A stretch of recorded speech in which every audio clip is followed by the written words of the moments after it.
두 번째 발표를 듣겠습니다. 네, 두 번째 발표는 슬픔의 공동체, 자살 유족과 실무자의 애도 과정이라는 제목으로 백민정 수원시 자살예방센터 상임 팀장님이 해주시겠습니다. 따뜻한 박수로 맞이해 주시기 바랍니다.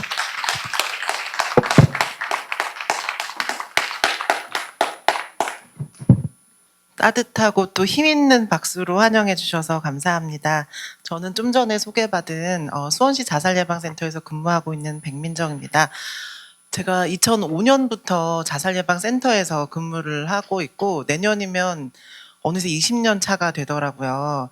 20년 동안 제가 여기서 왜 이렇게 오래 있었나 그런 생각들을 가끔씩 많이 해보는데 어찌어찌 흘러가다 보니 있기도 했고 또 중간중간에 뭐 여러 가지 뭐 일의 어려움이나 그런 고민들이 있을 때 나눌 수 있는 많은 그 선생님들과 또 동료들과 도움 받을 수 있는 분들이 많이 있었던 것 같다는 생각이 들어요. 그래서 저는 이렇게 실천 현장을 지킬 수 있는 힘이 어디서 나올까 항상 고민을 합니다. 그런데 오늘과 같이 우리가 오늘 계속 이제 죽음, 상실, 또 저는 이제 자살 이런 그 이야기들을 할 텐데 이런 이야기들을 계속 듣다 보면 사실 스스로가 지칠 때가 참 많이 있습니다만 오늘처럼 이렇게 나눌 수 있는 기회들을 가지면서 그 시간들을 잘 견딜 수 있었던 것 같습니다. 저는 좀 전에 우리 차 교수님께서는 그 클라이언트의 죽음을 경험한 사회복지사들의 그 이야기들을 이제 연구적으로 학술적으로 풀어주셨다고 하시면 저는 제가 경험한 현장의 이야기들을 좀 그 어떻게 보면 날 것 그대로의 그런 이야기들을 좀 들려드릴 수 있는 기회가 되지 않을까 생각이 듭니다. 슬픔의 공동체라고 저는 그 사별을 경험하신 분들의 이야기들을 이렇게 좀 소개를 해보려고 합니다. 혼자서 경험하면 그 슬픔이 너무나 힘든데 이 공동체 안에서는 이미 우리가 경험한 그 죽음을 되돌릴 수는 없지만 함께 견딜 수 있는 힘을 찾아 나갈 수 있는 그런 방법이지 않을까라는 생각이 듭니다. 요즘 날씨가 굉장히 좋아요. 요 며칠 이제 좀 추워지기는 했는데 많이 단풍들 많이 보고 오셨어요? 저는 지난주 토요일 날 날씨가 굉장히 좋았는데 저희 센터 유가족분들을 모시고 단풍을 보러 다녀왔습니다. 민속촌으로 가서 이제 노랗게 물든 은행잎도 보고 그 단풍을 보면서 한 바퀴를 돌아보고 또 이야기도 나누고 그러고 왔어요.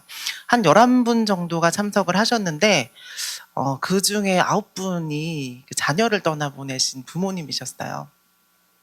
그렇게 이제 그 부모님들이 자녀를 가슴에 묻고 센터에 나와서 만들기도 하고 이야기도 하고 음식도 만들어 먹고 이번에는 이제 산책을 그렇게 민속촌으로 나가서 둘러봤습니다. 그러면서 또 모여서 이야기 나눌 때가 되면 언제 그렇게 웃었는지 알 수 없게끔 많이 또 우세요. 울기도 하고 자기 이야기도 나누시고 이번에 오신 한 분께서 아들을 떠나보내신 지 3년이 되셨는데 그동안 사망신고를 하지 못하고 계셨다가 드디어 사망신고를 하셨다는 말씀을 나눠주셨어요. 아빠가 차마 내 손으로 내 자녀의 사망신고를 할 수가 없어서 이거 뭐 벌금이든 뭐든 간에 내가 아직 그게 수용이 되지 않는다라는 그런 말씀을 항상 하셔서 저희가 함께 공감하고 위로하고 울기도 하고 그랬었는데 이번에 이제 신고를 했다라는 이야기를 하면서 다 같이 붙잡고 울었습니다. 그렇게 울고 모임을 하고 다시 이렇게 힘차게 한 발 한 발 나가시는 그분들의 모습을 보면서 이렇게 떠나갔지만 고인은 떠나갔지만 남겨진 사람들은 계절의 변화를 느끼면서 예쁜 단풍도 보고 꽃도 만지고 서로의 손도 잡아주면서 그렇게 앞으로를 나아가고 있구나. 그런 마음들을 하면서 참 뭉클한 시간들을 보내고 왔습니다. 저는 오늘 그 자살로 누군가를 떠나보낸 꼭 뭐 그 생물학적인 가족이 아니어도 영향을 참 많이 받지만 특별히 오늘 소개를 드리고자 하는 것은 이제 가족들의 이야기이고요. 또 이분들을 지원하고 옆에서 보듬는 역할을 하는 실무자들의 그런 이야기들을 좀 나눠보도록 하겠습니다. 네, 앞서서 차유림 교수님께서 발표해 주신 내용에 보니 좀 더 자세하게 나와 있기는 한데 이 사별을 경험한다는 건 단순히 나에게 익숙한 존재가 이 세상에 존재하지 않다는 그 부재뿐만이 아니라 많은 것들의 변화를 갖게 됩니다. 특별히 제가 현장에서 만나게 되는 자살 유족분들 같은 경우에는 그 변화에 대한 준비를 할 틈이 없이 갑자기 그냥 당한 것이라는 표현을 하는 경우들도 많습니다. 여러 가지 상황적으로 달라지는 것들이 있고 이게 단순하게 슬픔으로만 해석되지 않은 그런 복합적인 어려움들을 경험하기도 합니다. 왜 나에게 이런 일들이 일어났는지 받아들일 수 없는 그런 분노, 그리고 원망감, 또 내가 뭔가 하지 못한 일들에 대한 죄책감, 그리고 그런 과정들 속에서 경험하게 되는 뭐 우울감과 절망감으로 자살 생각을 하게 되는 경우들도 굉장히 많이 있습니다. 누구나 우리가 죽음을 경험한다고 하지만 이걸 제대로 다뤄주지 못했을 때 겪게 되는 그런 2차적인 어려움이 굉장히 높고요. 특별히 그 자살 유족을 연구한 여러 연구들에 보면 자살로 누군가를 상실한 경험을 가지고 있는 분과 그렇지 않은 분들 비교를 했을 때 자살에 대한 그 시도나 그런 경험들을 하게 되는 게 8배 이상 높다라고 하는 그런 연구 결과들도 있습니다. 특별히 자살사별을 겪은 유가족분들은 더욱더 부정적인 경험을 많이 하게 되고 내 가족이 가까운 사람이 자살로 돌아가셨다는 이야기를 솔직하게 오픈하는 거에 많은 용기가 필요하기 때문에 말하지 않는 것을 선택하는 경우들도 많고요. 그러면서 장례를 치르지 않거나 또 본인의 어떤 슬픔이나 어려움을 제대로 털어놓을 수 있는 기회를 갖지 못하다 보니까 고립되는 경험들을 많이 하게 됩니다. 실제적으로 살던 그 집에 그 동네에서 이사를 가거나 직장을 그만두거나 내가 위로받고 힘이 되었던 종교기관과의 연계가 끊어지거나 이런 경우들을 굉장히 많이 경험하게 됩니다. 이런 어려움들을 표현하는 것들을 많이 힘들어합니다. 우리가 이제 장례식이라는 게 그렇잖아요. 떠난 분을 잘 보내드리는 것에도 의미가 있지만 남겨진 유족들을 위로하는 자리이기도 하고 어떻게 이런 일을 겪었는지 힘들진 않은지 이런 것들을 서로 이제 토닥이는 그런 기회인데 장례를 치르지 않는 경우들. 그래서 저희 센터에서 워낙에 이제 장례를 그냥 치르지 않고 바로 뭐 화장을 하거나 가족들끼리만 그렇게 조촐하게 보냈다는 분들이 많이 계시는데 이분들이 이제 매년마다 기일이 다가오잖아요. 기일이 다가오면 이 기일을 어떻게 가족들이랑 보내야 하나. 심지어 자살로 이제 상실을 경험하게 된 가족 안에서는 돌아가신 분에 대한 이야기를 하는 것이 마치 암묵적인 합의에 따라서 말하지 않는 것을 하는 경우들도 많습니다. 그래서 기일을 혼자라도 보내야 되나 이걸 어떻게 해야 되지 이런 것들을 고민을 많이 하셔서 저희가 같이 한번 제사를 지내야 되나 뭐 추도식을 해야 되나 이런 고민들도 많이 했었습니다. 여러 가지 그런 어려움들을 고통들을 경험하고 있는데 뭐 너무나 유명한 모델이긴 하지만 누군가를 사별하고 나서 우리가 겪게 되는 그런 감정의 다양한 변화들이 있습니다. 유족분들이 센터에 오시면 이런 것 많이 물어보세요. 도대체 얼마나 시간이 흐르면 제가 좀 괜찮아질까요? 견딜 수 있을까요? 정답은 없죠. 이런 단계가 이렇게 뭐 절차상 만들어져 있긴 하지만 순서도 정해져 있지 않고 기간도 정해져 있지 않습니다. 얼마 전에 저희 센터에 그 청년 유가족 모임이 있는데 거기에 28살이 된 그 청년이 한 분 모임에 나오셨어요. 이 친구가 10년 전인 18살 때, 그러니까 고등학교 때죠. 엄마를 자살로 상실했습니다. 근데 그 당시에는 뭐 이게 정확히 이제 어떤 의미인지도 잘 모르겠고 한참 고등학교, 대학교 고 시기가 바쁘잖아요. 수능 준비도 하고 대학도 가야겠고 취업 준비도 해야 되고 너무 바쁘고 정신없고 그 주어진 과업들을 하다 보니까 본인의 어떤 이 상실에 대해서 마주할 수 있는 기회와 뭐 그런 뭐 준비가 되어 있지 않은 거예요. 그리고 바쁘게 삶을 살아가다가 이 친구가 이제 직장 취업을 하고 마음에 드는 사람을 만나서 장래를 이제 고민하게 됐어요. 근데 이 친구한테 또 새롭게 들게 된 고민이 내가 만약에 배우자를 만나게 되고 결혼을 하게 된다라고 한다면 우리 가정에서 일어난 이 어머니의 자살에 대해서 어떻게 전달할 것인가? 내 배우자에게 내가 솔직하게 말할 수 있을 것인가? 이게 이제 고민이 된 거죠. 솔직하게 말을 하자니 상대 가족이 우리를 어떻게 보게 될까? 이런 게 고민이 되기도 하고 또 이걸 숨기자니 그래도 사랑하는 사람에게 이런 비밀을 가지고 있어야 되나? 이런 것들에 대한 고민이 됐다는 거예요. 그러면서 이 친구가 생각을 했던 게 10년이 지났지만 나는 어머니의 죽음으로부터 한 발자국 나가지 못했구나. 한 번도 제대로 이런 것들을 경험해 본 적이 없었구나. 이렇게 시간도 또 형태도 다양하게 자살을 경험한 또 사별을 경험한 분들에게 느껴지는 감정의 변화들이 있습니다. 자살을 경험한다는 건 어떤 것일까요? 1년에 13,000명 이상이 자살로 사망을 합니다. 2020년 대비 2023년 자살자 수가 더 증가했어요.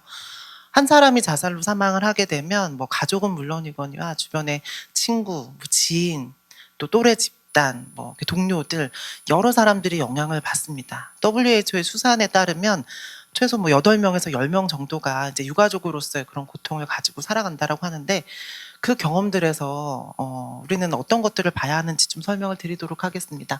오늘 제가 말씀드리는 이 내용들은 그동안 저희 센터를 통해서 유가족 자조 모임을 통해서 혹은 FJ와의 면담을 하면서 만나게 된 많은 분들의 이야기를 그대로 가지고 왔습니다. 어른들도 그렇잖아요.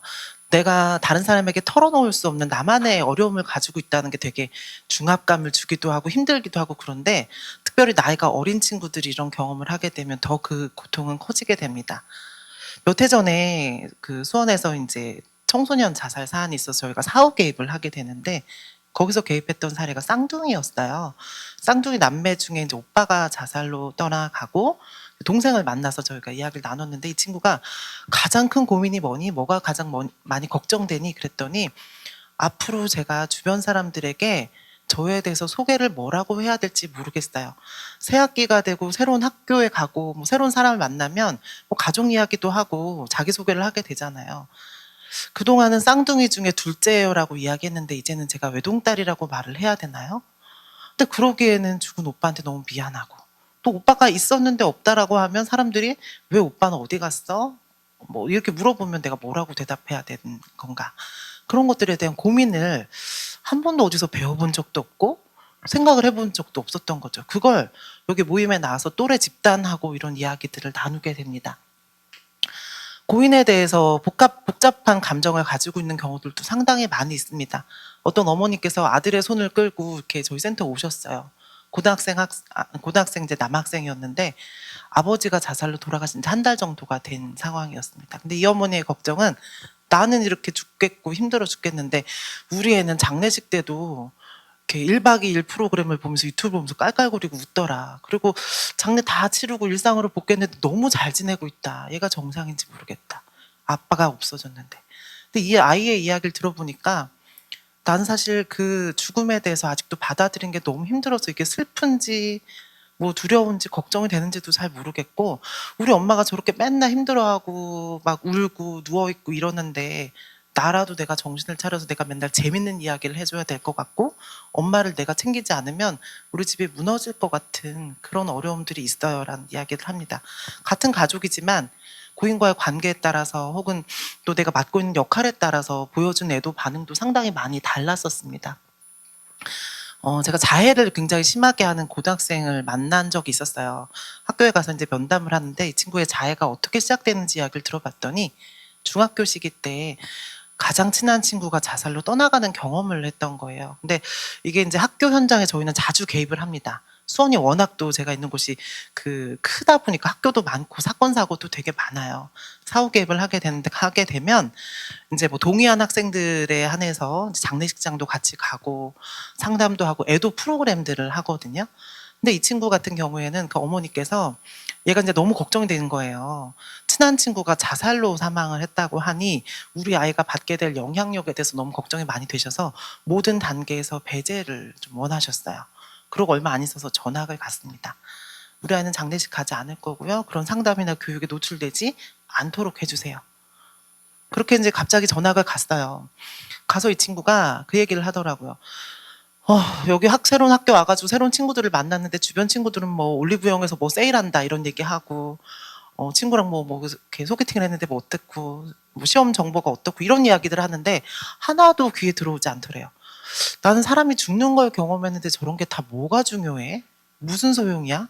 이런 생각을 하게 되면서 또래 집단과의 그런 연결고리를 갖기가 되게 어려워지고 점점 고립되게 되었습니다. 이 친구가 자기가 경험한 그런 감정들이 대표적인 것들이 죄책감이었어요. 물론 내가 그 친구에게 뭐 직접적으로 죽음에 영향 요인이 되지는 않았지만 제대로 떠나보내지 못했다는 거. 다른 아이들은 다 가서 장례식장 가서 인사하고 같이 슬퍼하고 뭐 이런 것들을 했다고 하는데 나는 그 친구의 마지막을 지켜주지 못했다는 거. 이런 감정들이 너무 많아서 나를 벌줘야겠다. 나는 이렇게 상담받거나 이렇게 하는 것들도 너무 사치스럽다. 이런 경험들을 많이 나눴습니다. 제대로 다뤄지지 못한 애도 과정들이 이런 어려움들을 야기하는 경우들이 정말 많이 있습니다. 저희가 2016년도에 오늘 좌장으로 참석하신 박지원 교수님과 함께 이런 연구를 해봤었습니다. 자살 유가족분들이 이런 자조 모임에 이제 우리가 이제 자살 유족을 지원하는 방법들 중에 같은 경험을 하고 있는 동질 그룹 안에서 이런 어려움들을 나누는 것들을 많이 하고 있습니다. 2012년부터 한국에서는 이 자조 모임을 시작을 해왔고, 여기 참여하신 유족분들이 이 모임에 참여한 경험들을 어떻게 받아들이고 어떻게 나아가고 변화가 있는지 이런 것들을 좀 연구했던 자료가 있어서 좀 소개를 드리려고 하는데, 스페이스라는 모델을 제목으로 이름을 달았습니다. 저희 센터뿐만이 아니라 다른 지역에 계신 유족분들도 자조 모임 참여 경험을 나눠주셨어요. 10분 정도 참여를 하셨고요. 첫 번째로 가족이 자살로 사망하고 난 이후의 경험들을 저희는 진공기라고 이야기했습니다. 마치 공기가 하나도 느껴지지 않은 것 같은 막막한 느낌을 표현한 거라고 저는 생각이 드는데, 그 말씀들을 많이 하시더라고요. 사막 한가운데 내가 확 내던져져서 모래바람을 나 혼자 다 맞고 있는 것 같아요. 아무도 내 주변에 손을 잡을 수가 없고 믿을 수가 없고, 이 슬프고 충격적인 감정이긴 한데 이게 뭔지 모르겠고, 내가 들은 이야기가 이게 맞나 싶은 멍한 느낌들, 그렇게 되면서 먹지도 못하고 자지도 못하고 그런 시간들을 보낸다는 말씀들을 많이 하십니다. 한 6개월 정도가 지나고 나서 주방에 가서 우리 집에 있는 그 밥솥 뚜껑을 열었더니 곰팡이가 쫙 폈더래요. 아무도 그 6개월 동안 그 집안에 사람이 있었는데도 밥을 먹으려고, 누군가를 챙겨주려고, 나를 좀 돌보려고 할 수 있는 의지를 가진 사람들이 없더라. 6개월 정도가 지나서 내가 비로소 좀 일어나서 사람들에게 연락을 하고 또 어떻게 회복해야 되는지를 알아보게 됐다. 그러면서 접촉기를 갖게 돼요. 도대체 다른 사람들은 이 시기를 어떻게 보내고 있는가 너무 궁금해서 인터넷으로 자료를 찾아보기도 하고, 요즘에는 이제 그 경찰에 의한 미동의자 관리 사업이라는 걸 자살예방센터에서 합니다. 관내에서 이제 수원 같은 경우에도 관내에서 누군가가 뭐 자살 그 시도나 위험으로 경찰에 신고를 하게 되면 경찰 응급 출동을 이제 하게 되죠. 그렇게 해서 파악을 하게 되신 그 대상자의 개인 정보를 이분의 동의 여부와 상관없이 지자체에 있는 자살예방센터로 보내게 돼요. 그럼 저희는 개인 정보가 이제 동의 없이 받은 개인 정보이기 때문에 계속 그걸 관리하는 것은 아니고, 최대 3번까지 그분한테 연락을 하고, 이분이 동의하시면 저희 쪽으로 이제 연계가 되지만, 난 동의하지 않는다, 서비스 필요 없다, 내 정보를 파기해 달라라고 하면 그렇게 정리를 하게 됩니다. 수원이 그런 사례가 전국에서 가장 높아요. 1년에 한 달에 170건 정도가 들어옵니다. 근데 거기에는 유가족들 정보도 같이 들어와요. 그러다 보니까 요즘에는 유가족들에게 이런 그 지역에 뭐 이렇게 도움을 드릴 수 있는 자살예방센터, 상담, 뭐 모임 이런 것들이 있다는 것들에 대한 정보 전달을 하게 됩니다.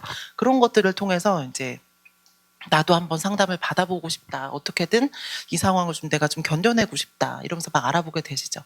그렇게 해서 연결된 뭐 센터가 됐든 혹은 다른 기관이 됐든 사람들과의 만남을 통해서, 아, 저 사람들은 저렇게 어려움들을 견뎌내고 있구나, 나는 우리 가족들과도 나누기 힘든 이야기들을 여기서 이렇게 나눌 수 있게 되는구나라는 것들을 경험하게 됩니다.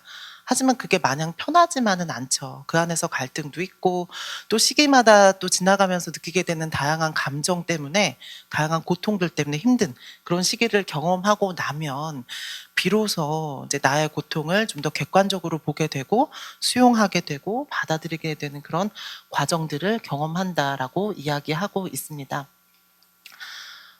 저희 센터에서 이제 지금 자살 유족 그 자조 모임을 12년, 13년째 지금 하고 있는데, 모임이 총 3가지가 운영이 되고 있어요. 청소년 자조 모임, 또 청년, 또 중장년, 이렇게 모임을 하고 있는데, 여기에 이제 오랫동안 활동하셨던 분들이 이제 나의 고통을 내가 이렇게 경험해 보니까 새로 유족들이 오거나 새로운 사람을 소개받으면 그렇게 마음이 안타깝고 뭐라도 좀 얘기해 주고 싶고 이렇더라. 그 마음들, 그런 욕구들이 되게 많으신 걸 많이 경험을 했습니다. 그래서 이제 좀 촉진자 활동이라고 해서 유족도 이제 당사자 활동들을 하시거든요. 이분들께서 뭐 센터가 되거나 혹은 뭐 중앙 차원의 재단이 되거나 이렇게 교육을 받으시고 이렇게 유족분들의 그런 회복과 그런 어려움들을 같이 좀 지원하는 역할들을 갖게 됩니다. 그렇게 하다 보니까 이 자조 모임이나 이렇게 모임을 통해 혹은 비슷한 경험을 가지고 있는 사람들과 접촉을 통해서 경험하게 되는 그런 긍정적인 부분들이 되게 많아서 자살예방센터 혹은 자살예방 현장에서 유족을 지원할 때 이 자조 모임 모델을 많이 활용합니다. 그런데 여전히 이제 그 갖춰져 있지 않은 지자체도 많이 있어요. 자조 모임이 생각보다 운영하기가 되게 어렵습니다. 유가족을 발굴하는 것도 참 어렵죠. 내가 유가족인 걸 우리 지역사회에 오픈하고 싶지 않아요. 그래서 내 지역이 아닌 다른 지역으로 굳이 찾아가시는 분들도 계시고, 유족분들이 그런 말씀도 많이 하십니다. 안 그래도 힘들어 죽겠는데 거기 모임에 가면 계속 울고 죽겠다, 뭐 누가 죽었다, 뭐 이런 얘기만 하는 거 아니냐, 더 우울해지는 거 아닌가, 이런 것들에 대한 두려움과 공포가 있으시더라고요. 너무 힘들어지지 않을까. 근데 막상 이제 와서 이야기 나누면 저희가 민속촌에 가서 막 이렇게 단풍을 보고 사진을 찍고 까르르 까르르 웃기도 하고 이런 것들을 하는 것처럼 슬픔만 있는 게 아니거든요. 여러 가지 변화들을 경험하게 됩니다. 자조 모임을 통해서 저희는 공동체라는 그런 감정을 많이 느껴요. 항상 저희 센터에 그 자조 모임을 할 때면 빵을 구워오시는 아버님이 한 분 계시는데, 그분이 식구들이랑 나눠 먹으려고 빵을 가져갔다는 말씀을 하세요. 지금 나오신 지 4년 정도 되셨거든요. 근데 한 명 한 명 나눠주면서 한 달 동안 어떻게 지냈는지도 물어보시고, 그런 안부도 물어보시고, 그런 것들이죠. 우리는 여러 가지 공통점을 가지고 있는데 비슷한 경험들을 했다라는 그런 자신의 어려움들을 나타냅니다. 항상 모임을 시작할 때 자기소개를 하고 시작해요. 저는 몇 살 누구누구이고 몇 년도에 아버지를 혹은 뭐 자녀를, 배우자를 자살로 상실했습니다. 뭐 10년, 20년 이렇게 나오면 이제 서로 뭐 누가 어떤 상황인지 다 알지만 항상 그 이야기를 가지고 시작해요. 우리의 만남의 목적은 애도 과정을 함께 하는 것이라는 것을 늘 이야기합니다. 그러면서 다른 사람의 이야기를 듣고 싶고, 이렇게 어려움이 있을 때, 자기소개가 안 될 때, 혹은 뭐 기일이 있을 때 어떻게 해야 되는지, 다른 가족들의 이해와 협조를 구할 때 나 너무 힘든데 그건 그쪽 집에서는 어떻게 했어요? 자녀 물건을 언제쯤 정리하셨나요? 이런 것들도 많은 논의가 됐었어요. 가족이 떠나가고 나면 이제 장례 치르고 정신없는 시간을 지나고 나서 다시 나의 환경으로 돌아오잖아요. 남겨진 사람들의 물건을 정리하는 것들도 가족 간에도 이견이 많습니다. 그래서 주변 사람들의 그런 경험을 나누기도 하고요. 얼마 전에 오신 어떤 분께서 아들을 떠나보낸 지 7년 정도가 되신 어머님께서 오셨어요. 그런데 이분이 이제 아들 보내고 나서 한 번도 친정 식구들, 이렇게 친척들과 만남을 갖지 않으셨던 분이에요. 만나면 뭐 아들 얘기할 거고, 또 다른 사람들이 나한테 직접적으로 이야기는 안 하지만 너는 뭘 그렇게 못해가지고 네 아들도 못 지켰니? 라고 쳐다보는 것 같은 그런 느낌들이 많이 들었다고 합니다. 또 오랜만에 용기를 내서 어머님이 이제 팔순이신가 그래서 이제 그 생일잔치에 갔어요. 갔는데 또 한 번 상처를 받으신 거예요. 이번에 뭐가 많이 힘드셨어요? 여쭤보니까 조카가 자기 엄마, 그러니까 이분에겐 여동생이죠. 자기 엄마 팔짱을 딱 끼고 가는 모습을 보면서 마음이 무너졌다는 거예요. 그러면서 이게 슬픔뿐만이 아니라 너무 화가 났다는 거예요. 어떻게 쟤는 내 사정을 알면 내 앞에서 감히 엄마의 팔짱을 낄 수 있을까? 이런 게 화가 날 줄 몰랐다는 거죠. 그리고 내 여동생도 아니 언니가 이렇게 고통받고 힘들어하는데 그걸 좀 조심을 시켰어야지. 이해가 되지 않는 감정으로 느껴질 수도 있죠. 주변 사람들 입장에서는. 뭐 이렇게 자녀가 엄마 팔짱 끼는 건 너무 자연스럽고 되게 예뻐 보이는 모습이기는 한데 그게 너무 속상했던 거예요. 근데 이런 이야기들을 주변 사람들한테 하면 이해받지 못하고 또 내가 좀 이상한 사람인 것처럼 느껴질까 봐 아무한테도 말을 하지 않았다가 사실 제가 오늘 할 얘기가 있어요 라고 하면서 이야기 나눴어요. 그랬더니 거기 참여하신 유가족들이 나도 그런 경험이 있었어요. 나도 사실 그때 그래서 그 이후로는 가족들 만나는 게 좀 조심스러워요. 이런 경험들을 하면서 그래도 그 사람이 일부러 그런 게 아닐 거야. 네가 이렇게 많이 힘든지 미처 알지 못하거나 시간이 지났으니까 좀 괜찮아졌을 거라고 생각했을 거예요. 이러면서 서로 본인의 경험을 이야기하고 위로를 주고받는 그런 경험들을 좀 모임에서 하면서 정서적인 연결을 경험하기도 합니다. 밖에서 도저히 이야기할 수 없는 것들을 그 안에서는 편안하게 아무도 나를 판단하거나 평가하지 않고 나를 색안경을 끼고 뭐 가족을 뭐 이렇게 자녀를 앞세우고 저렇게 잘못한 그런 가족이라는 그런 비난을 하지 않고 있는 그대로 나를 수용해 줄 수 있다. 소속감을 느끼고 싶었고 회복을 위해서 뭐라도 해야 되겠다는 생각이 들었을 때 그런 부분에 대한 욕구 충족이 많이 도움이 되었다. 그리고 이거는 20대 20대 참여자가 이야기했어요. 저희가 이제 1년에 2번씩 캠프를 갑니다. 유족분들 모시고 캠프를 가는데 아이들도 그렇고 어른들도 그렇고요. 가족 중에 자살로 누군가 돌아가신 경험을 한 가족들은 함께 여행을 가는 게 되게 힘들어요. 뭔가 좋은 이벤트들을 함께 계획하고 참여하는 걸 굉장히 어려워하고 거기서 또 죄책감을 느끼는 분이 많아요. 고등학생 한 명 있었는데 그 친구가 저희가 한번 강원도 동해로 아이들이랑 여름 캠프를 갔었어요. 근데 바다를 처음 본다고 이야기한 거예요. 요즘에 바다를 처음 보는 아이를 찾기가 쉽지 않습니다. 근데 그 친구가 그랬어요. 엄마가 돌아가신 이후에 우리는 가족여행 한 번도 가본 적이 없어요. 그런데 아빠한테 어디 좀 가자라고 말하기도 좀 미안해서 그냥 가지 않고 있어요. 가까운 데나 이렇게 갔다 오는 정도예요. 라고 이야기하는 거예요. 그리고 이제 아내분을 떠나보낸 어떤 아버님을 모시고 저희가 이제 들로 산으로 이렇게 여행을 다니면 와이프가 생각나서 나는 한 번도 이제 다시는 어디 좋은 데 보러 여행 가지 못할 거라고 생각했는데 어느 순간 내가 여기 와서 이렇게 자연을 보면서 웃고 있네요. 나는 다시는 그렇게 할 수 없을 거라고 생각했어요. 그런 경험들을 많이 하시는 거죠.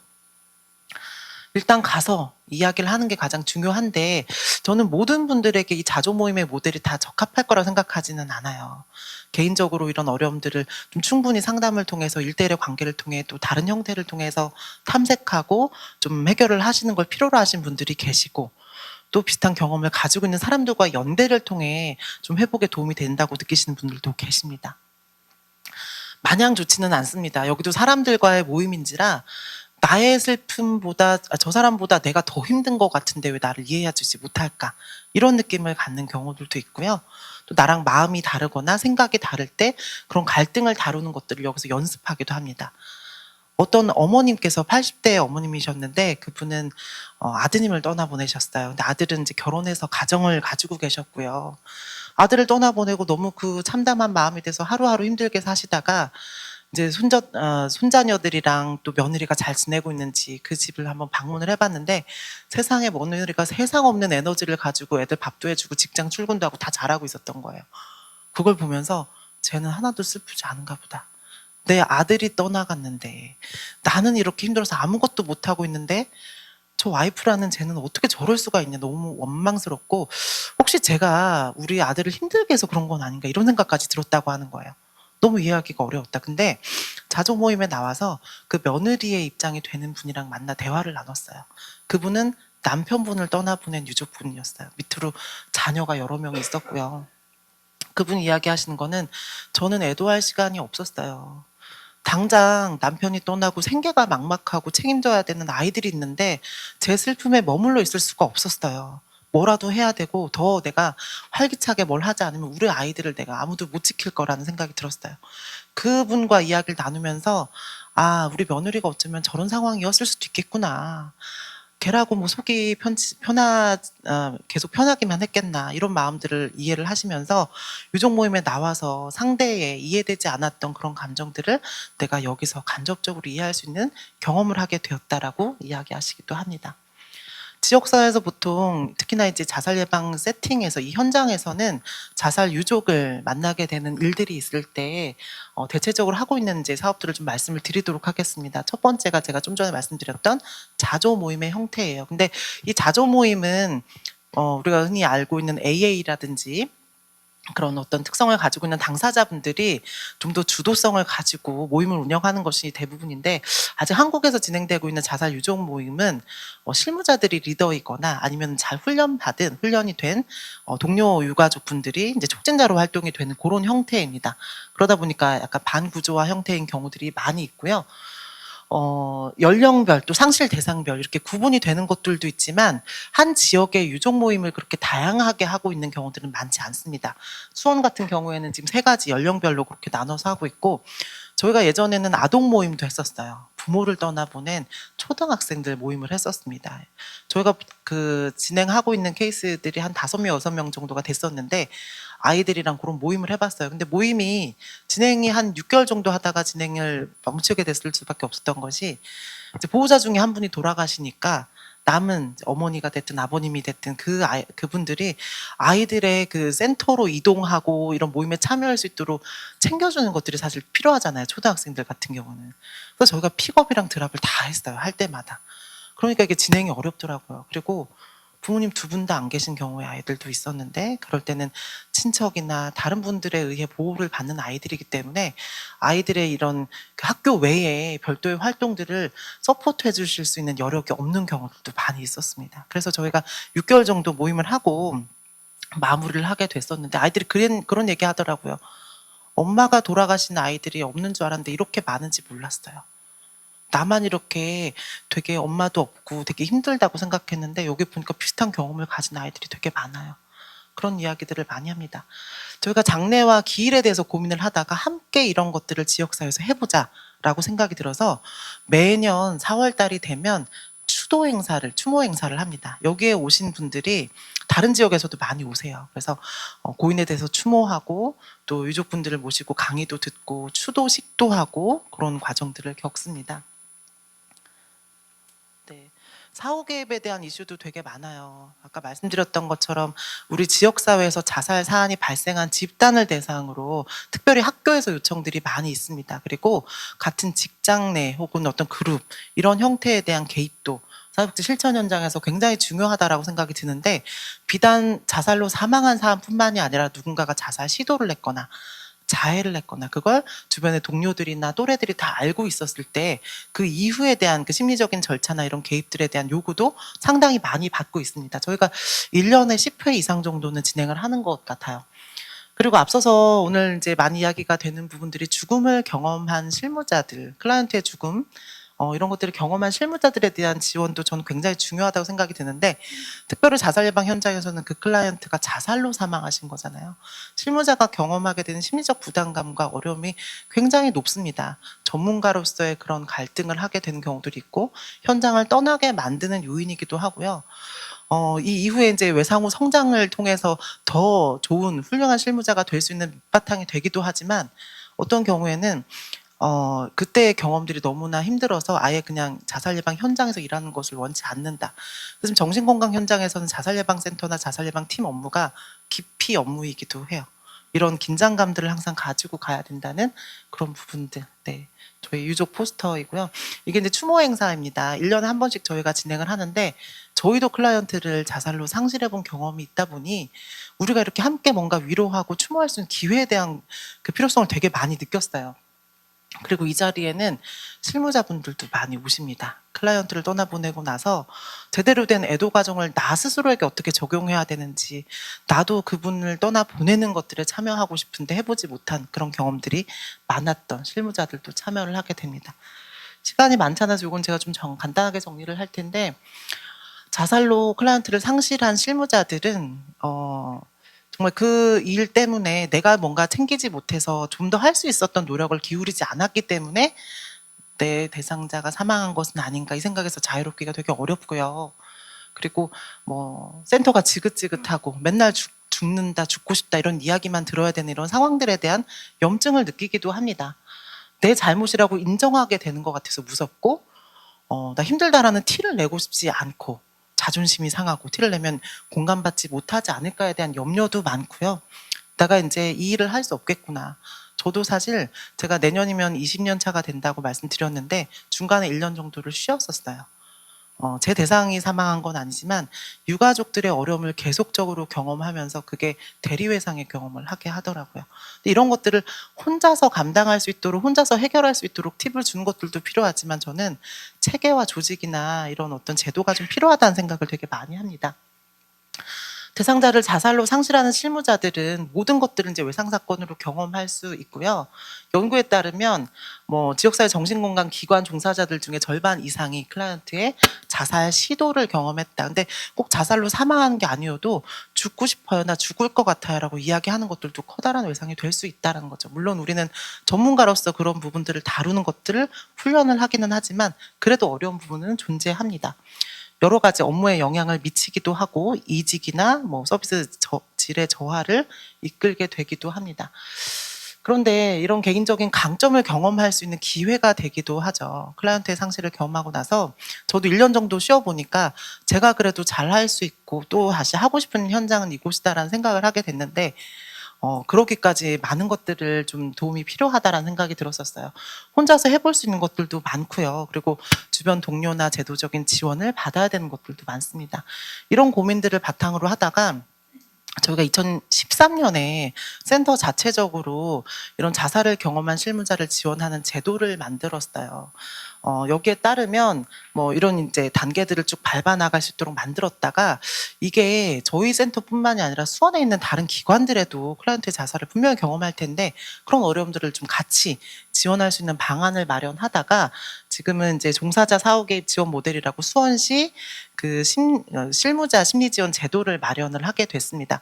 거기에 따르면 꼭 클라이언트의 자살뿐만이 아니라 외상을 경험할 수 있을 수 있는 뭐 트라우마틱한 이벤트를 경험한 대상자의 뭐 어떤 폭력적인 행동, 뭐 폭언 뭐 이런 것들도 요즘 문제가 많이 되잖아요. 그런 것들이 있을 때 심의위원회에 올리게 되면 거기서 심사를 통해서 심리회복 휴가 그리고 치료비, 또 외부 상담으로 연결, 또 다양한 절차들을 밟을 수 있도록 지원하고 있는데 이게 아직은 지자체나 기관 단위로만 진행이 되고 있다는 그런 한계가 있어요. 저희가 이거 준비하면서 서울 또 뭐 인천, 부산 이렇게 광역형에서 운영되고 있는 기관들의 사례를 많이 살펴봤는데 아직 전체적으로 확대되기에는 어려움이 많이 있습니다. 그런데 이런 욕구들이 굉장히 많고 저희도 수원 지역에 있다 보니까 복지관에서 특히 어르신들을 만나는 노인복지관에서 갑자기 어제까지 잘 만났던 분이 오늘 돌아가셨다는 얘기를 듣고 나서 내가 경험하게 되는 상실과 충격을 좀 어떻게 다뤄야 되는지에 대한 요구를 되게 많이 받게 되는 경우들도 있습니다. 함께 성장을 할 수 있을까? 저는 자살 유족을 지원하면서 내가 유족이 아니어도 뭐 유족인 실무자들도 계시고 유족과 이런 과정들을 경험하면서 실무자도 함께 울고 웃으면서 그 안에서 성장을 한다라고 생각이 들어요. 저희가 그 청소년 모임에서 끝에 보이는 저것만 제가 좀 설명을 드리려고 하는데 점토로 지점토로 만들기를 한번 했었어요. 아이들은 말을 많이 하지 않잖아요. 네, 매개 도구가 이제 확실히 좀 도움이 될 수 있는데 초등학교 5학년 때 아빠를 자살로 떠나보낸 아이였어요. 남학생이고요. 근데 그 친구가 그 이후로 주변 사람들과 대화를 하지 않다가 중학교 3학년 때 저희 센터로 연계가 됐습니다. 그 이후에 이제 센터에서도 계속 그냥 잘 듣고만 있다가 나중에 자기 경험을 몇 년에 걸쳐서 이야기했던 아이인데 그 아이가 그 고등학교 졸업하기 전에 저희가 이제 마무리를 하면서 이 작업을 했었어요. 내가 만약에 다시 예전 상황이 된다면 혹은 우리 아빠를 만나게 된다라고 한다면 어떻게 하면 좋을까? 뭐라고 얘기해 줄 수 있을까? 이런 이야기를 했었습니다. 그랬더니 아이가 그 아빠랑 이제 거실에서 잠을 자고 있었는데 아빠가 새벽에 화장실에 가서 자살로 사망한 경우예요. 중간에 아이가 잠을 자다가 깼었어요. 아빠가 자리에 없네. 또 아빠가 화장실에서 이렇게 오래 있지? 라는 생각을 하고 그냥 잠이 들었어요. 다음날 아침에 보니까 아빠가 화장실에서 목을 메고 돌아가셨습니다. 초등학교 5학년 아이가 그 상황에서 할 수 있는 건 사실 별로 없잖아요. 놀라고 충격받고. 근데 이 친구는 내가 그때 일어나서 내가 깼었는데 일어나서 화장실 문을 좀 두드려 볼 걸. 이 생각을 계속한 거예요. 내 잘못이다. 아빠가 그렇게 된 건 내 잘못이다. 근데 그런 경험들을 반복적으로 이야기 나누고 또 그런 마음이 들 때 그걸 잘 들어주고 하는 그런 것들, 그런 부분들이 저는 되게 중요하다고 생각이 들어요. 중학교, 고등학교 시기를 보내고 군대 갔다가 또 저희 센터에 뭐 100일 휴가 받아서 또 오고 그랬는데 이 친구가 뭐라 그랬냐면 옆에 계시는 그 파란색 옷을 입은 그 물체가 이제 본인이고 옆에 있는 게 아빠예요. 아빠를 내가 다시 만나게 되면 내가 이렇게 아빠 키보다 더 컸어요. 나 잘 지내고 있어요. 이불을 따뜻하게 덮어주고 싶어요. 아빠 내가 안아주고 싶어요. 아빠 그렇게 떠났지만 그 이후에 아빠의 죽음을 내가 이해하고 받아들이는데 많은 시간이 걸렸지만 나는 잘 지내고 있어요. 이런 이야기를 하고 싶다라고 하면서 우리가 이야기를 나눴습니다. 유족분들의 성장은 뭐 굉장히 앞에 나가서 무슨 활동을 하고 이런 것들도 있을 수 있겠지만 그냥 내가 경험한 일들을 담담하게 수용할 수 있는 거, 말하는데 크게 어려움을 느끼지 않는 거, 그런 것들이지 않을까 저는 생각이 들어요. 누구나 자기만이 알고 있는 아픔의 리듬이 있어요. 10년 정도 그 유족 모임에 나오신 분이 그 얘기를 하시더라고요. 10년이 지나면 괜찮아질 줄 알았죠? 하나도 그렇지 않아요. 그런데 고통은 여전히 존재하는데 그 고통을 내가 어떻게 하면 다룰 수 있는지를 배워나가는 것 같아요. 내가 떠나보낸 그 사람이 내 곁에 없다는 걸 이제 아는 거, 여전히 그 사람의 부조로 인해서 혹은 그 관련된 걸로 인해서 나는 여전히 고통스럽지만 그 고통을 조금 조절할 수 있고 그 고통을 조금 견뎌낼 수 있는 정도로 수위가 낮아진다는 걸 내가 알고 있어요. 그렇게 이야기 나눌 수 있는 거. 그 안에서 실무자들도 함께 성장하는 것 같다고 생각이 듭니다. 그런데 혼자서는 성장하기가 어렵죠. 유족분들에게도 자조 모임이나 상담이나 이런 장치가 필요한 것처럼 저는 실무자들도 우리가 경험하는 2차적인 외상, 대리 외상 여러 가지 고통들을 좀 잘 다룰 수 있는 그런 체계와 제도, 그런 조치들이 좀 필요하지 않을까 생각을 합니다. 네, 시간을 제가 좀 많이 오버한 것 같은데, 네, 여기까지 해서 발표를 마무리하도록 하겠습니다. 감사합니다.